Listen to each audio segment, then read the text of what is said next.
Hey guys, so I just want to let you know, this is not clickbait. It is that time of year for me that I'm gonna buy a new gun. It's been probably over a year now, maybe a little bit longer since I got my last one. I originally told myself I was not gonna get any guns for 2025. I kind of blew the budget last year, but I got a big birthday coming and I was talking with the wife. We were trying to figure out different things, and ultimately I'm a things person when it comes down to it, and all the ideas we had about what should I get for my birthday or what's a good gift, and ultimately came down to, yeah, it's probably gonna be a gun. So I will let you guys know at the end of this video the three that I narrowed it down to. I did quite a bit of research already. I've been eyeing a few up for a little while. Some are newer and kind of caught my eye. So when I was discussing with my wife how I go about thinking of what I would pick for my next gun, because obviously if you guys follow other videos like mine and see all the new guns constantly coming out, it can be really overwhelming. There's a lot of awesome stuff coming out in the last couple of years. There's a lot of new things coming out consistently.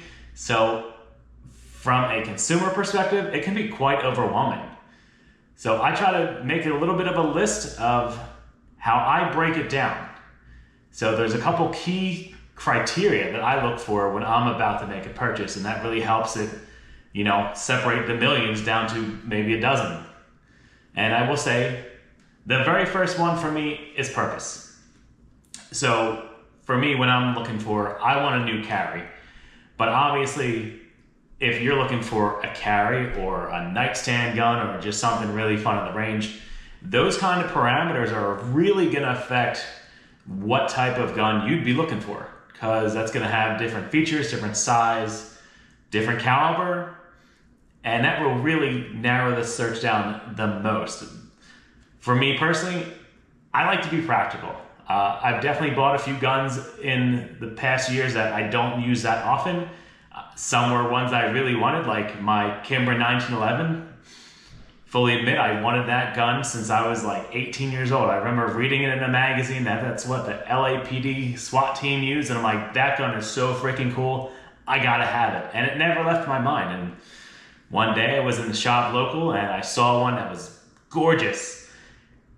Wasn't practical for me, doesn't really serve a great purpose for me, although personally I like having it as a nightstand gun. It is chambered in 45, has a light on it, has night sights, works out for that, but I realize for most people that's probably not a practical gun, especially if you're not a collector and not someone looking to have a ton of guns. So yeah, purpose is definitely a big key factor. For me, this year, I want another carry gun. As you may have seen, for the last 2 years, I've been carrying my X Macro. I love that gun. There's nothing wrong about that gun. In fact, there's only one thing I can say that was a little weird. I noticed the rear iron sights started to shift a little bit in the back. Not sure how that happened. They were easy enough to reset, but that is the only issue I had with that gun, and I can't even guess how many, probably thousands of rounds at this point, that I put through that gun. I mean, it's easy to break down, easy to clean, easy to carry. Shoots very well, shoots very flat for me. It's the right size. But, like most of you, we like new things, and there's a lot of new fun options that have come out since then. So for me this year, I'm looking for a new carry gun. The second big criteria is dimensions. I can't stress this one enough, because I myself, very guilty of seeing a new gun that comes out and all the gun tubers have it. The gun on paper sounds amazing. And you're like, yep, that's the gun I'm gonna get. You don't think about the caliber, you don't think about the size, you don't think about how it's gonna feel in the hand, which I cannot stress enough how important that is, especially if it's gonna be something that you carry. So for me, a couple years ago, it was the FN 510. I'll see if I can get a picture, I'll throw it up in there. But the reviews were amazing on that gun, and I love the thought of having a 10 millimeter, because why not, right? It's a freaking 10 millimeter. So I kept doing the research. I was gonna get it. I finally found one and I held it, and wow, that thing was like a brick in my hands. Then how large the gun was, I'm like, well, I'm not gonna carry this thing. What would I really use this for? I don't have bear. Well, there are bear in Florida, but I don't think there's any bear in my neighborhood or in the woods out back. So I don't really need a 10 millimeter. I wasn't gonna carry it. So at that point, that to me was kind of obsolete. Like, hey, listen, if I had an unlimited budget, I would totally have that gun. Unfortunately, that's not the case yet. I don't get guns sent to me. Everything I show you guys, I buy with my own money. So it kind of limits the realization of what I can get. But yeah, the one thing I definitely stress is look at the gun. Look at the size of the gun. Hold the gun if you can. I get that's hard. For me, there's a couple guns that I've looked at for a few years now, specifically the Sig Sauer P226 X5 Legion. Beautiful, beautiful gun. And I realize that's a large gun, but for me, I've never seen it in person. I know the length is long, but the grip is a key factor for me. So I've never been able to hold that gun. I've never been able to actually see, would I like the way this gun feels? There's certain 1911s, I don't mind the width of it, but there's also been other guns like the 510 where the thickness of that grip was just, it was a deal breaker for me. It was just too much. And I mean, I have large hands, but I don't have extra large hands. So that preference is a key factor for me. The next one is gonna be reliability. Because honestly, guys, what's it matter if you're gonna have a gun if the reliability is not there? And there's too often, we either see guns that are super affordable that have terrible reliability issues, or sometimes the new awesome gun that comes out it didn't pan out, at least not at first. And I'm gonna mention a gun later in here that might be in my top 3, which has had some reliability issues, at least when it first came out. Not that that could be an end-all be-all deal breaker for everyone, because obviously, you know, there could be those one-off guns, but I'm talking historically. So it's really important, guys, before you make that purchase, because you don't want to buy something with your hard-earned money that you're not going to use, carry, or shoot, and find out that it's worthless. You don't trust it, so you're not going to want it, and then if you resell it, you lose a chunk of money anyway. So I definitely stress, do your research. Obviously, there's tons and tons of channels out there. Guys that are lucky enough to get these guns sent to them, you know, shoot hundreds of rounds through them, and most of them give you real feedback. Not gonna lie, there's definitely those channels out there where I feel like I hear the same lines over and over again. Every gun has the same hype about it. It's like, okay, now I don't trust you anymore because I think you're just rehearsing this because you got a gun. But there's definitely good channels out there. I'll put some down in the description that I personally like because I find them to be honest and real. And they're videos that I like to watch because if there's something that new comes out, I want to hear their feedback. I've trusted their feedback on other things, and I feel like they're being genuine with me. So number 4, we can't ignore this one. There's definitely the cool factor, right? Like, I'm totally guilty. First gun was a Glock 19, and I'm not bashing Glock because Glock makes a great gun. It's reliable. Tons and tons of people carry it. It's a duty gun. For me personally, I don't love the ergonomics. Yeah, the size works for a Glock 19. I can carry it. I hate shooting the gun. It's just, there's no thrill to it. It's not fun. It's not exciting. I don't know. I want something that, you know, aesthetically looks good, has a cool history to it. Something about that gun makes it a little bit unique. I'm not gonna sit here and act like I'm the guy who has these ultra rare exotic guns, because I'm not. I'm an everyday guy like all you guys. I don't have a $10,000 2011 sitting in my safe. I wish I did. I don't. So for me, having a little cool factor where the gun looks good and there's some sort of draw to it that makes it a little bit more special than every other gun out there, that's important to me. So number 5 for me is aftermarket support. And this is something that it took me a while to realize how important this is, because sometimes I bought a gun or wanted to buy a gun, and I'll say in my top 3 later that I might pick. One of those guns is definitely guilty of this, where it came out new. On paper, everything was amazing. I held it, loved the way it felt. But as I went to accessorize it or buy everything I would want to, I couldn't get holsters, couldn't get magazines.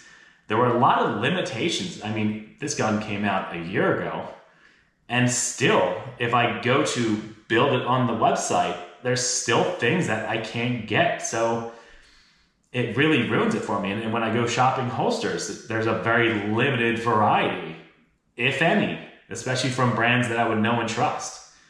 So that is definitely key. And I'll use an example. A gun that caught my eye recently was the CZ P10C Comp, or Ported. I think the gun's relatively affordable, shoots flat on the videos I've seen, looks really cool. But one thing that ruined it for me personally was knowing that yes, it's optic ready, but you need a plate. So then you're limited in the aftermarket of getting a plate and then getting an optic that goes on that plate, which then raises your optic, which then turns those sights, the iron sights on the gun, obsolete. So maybe I'm a little bit too picky, but for me, something like that is a deal breaker. I like sights that co-witness. So when I look for features and aftermarket support that is going to check all my boxes, that's pretty important. Because I don't want to buy something and then not be able to utilize it the way I would want it.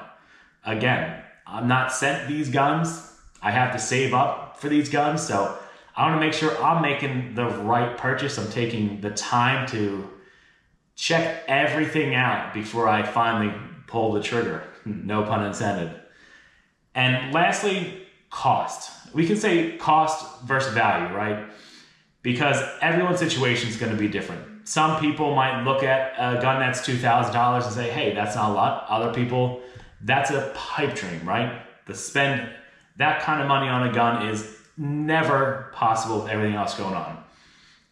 So for me personally, like a couple years ago, I went and I shot a Staccato XC. I actually have a friend who bought one. The gun is amazing. I mean, that gun is probably the best shooting gun I've ever shot. And I cannot say enough good things about an XC. For me, if I had an unlimited budget, I would absolutely own one. But it's not something I would plan on carrying because the size of it. Also, not being drop safe, kind of a factor. I know there's going to be an argument there. If, people won't drop their gun. I hear you. To me, that's a factor, especially having kids and the people who would be generally around me when I'm carrying. I'd rather have something that's drop safe. So that's something that I also factor in. I know that can be argued a lot of different ways. But yeah, back to the XT, right? So you're talking something that's $4,300 before you even factor in an optic, a light, a holster, all that. Like you're talking thousands and thousands of dollars. So value-wise, yeah, if your budget's unlimited, sure, it makes perfect sense. But if I can find a gun that's $1,000 and checks 80% of those boxes and shoots still pretty good, or even bump that up to $1,500 or $2,000 or wherever you want to draw the line, you start having to do this equation in your head. Well, is that gun really worth, 4 of these other guns? Does it shoot that much better? Is it that much cooler? Is it that much more desirable? So yeah, we got to be real with ourselves, and at some point, cost is a factor.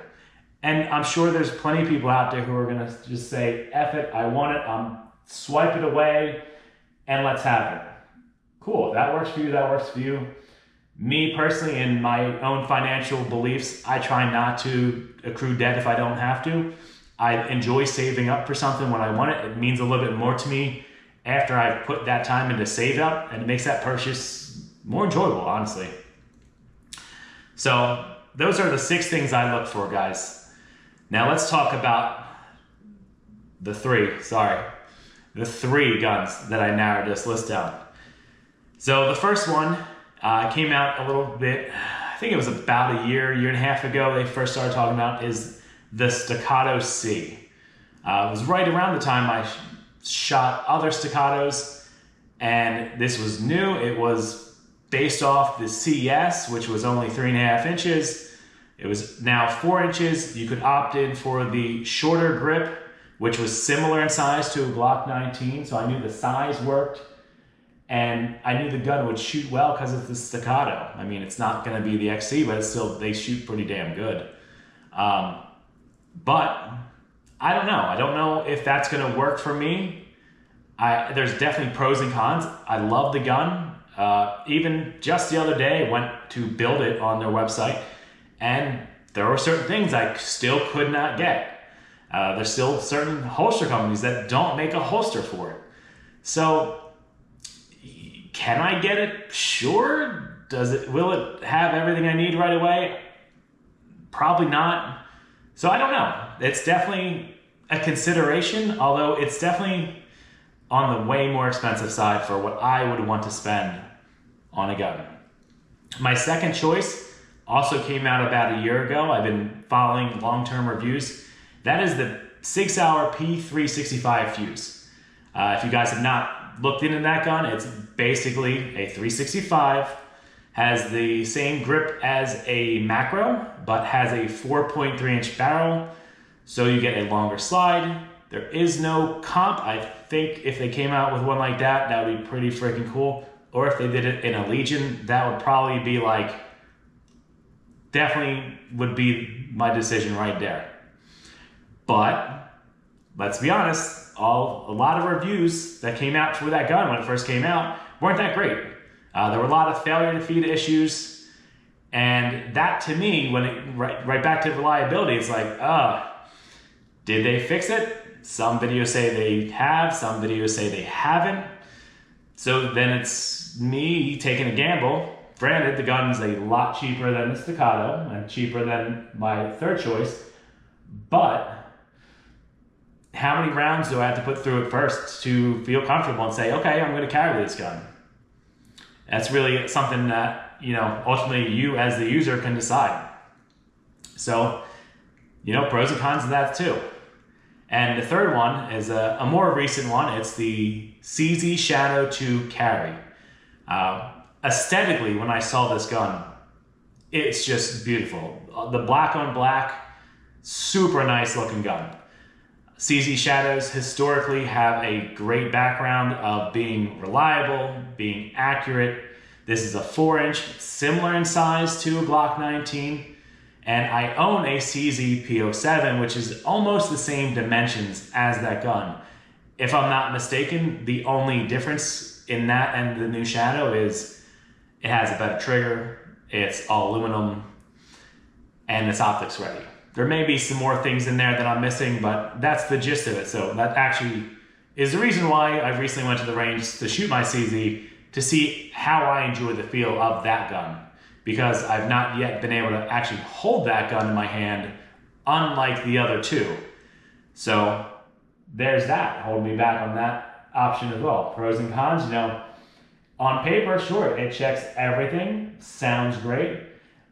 But I'd hate to order this gun. I think that's somewhere between $1,000 and $1,500. I haven't really seen a ton of these available yet.